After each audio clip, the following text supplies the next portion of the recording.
Λοιπόν, εγώ το έχω, άντε. Γαμώ το ποδί σου.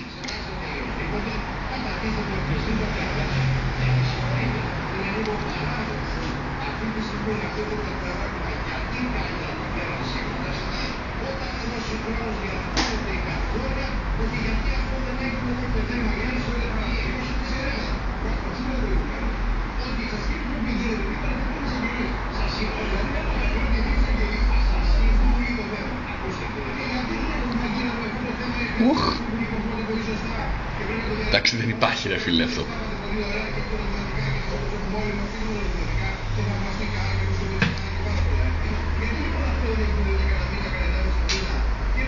Το φύγει τώρα. Θα κρυφτεί. Θα κρυφτεί. Τι?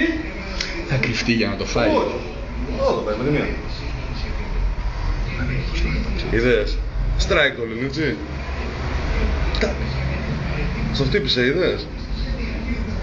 Τι δεν προλαβαίνεις το χέρι. Τίποτα, τι να προλάβεις. Τώρα και καλά το πνίγει, έτσι. Και καλά. Επειδή κουνιότανε, γιατί αυτό συνήθως πάει και το κουμπάω εγώ εκεί πάνω, ας πούμε. Στο καθαρό, να μην το τρώει, γιατί τώρα μπορεί να φάει πριονίδι που δεν κάνει.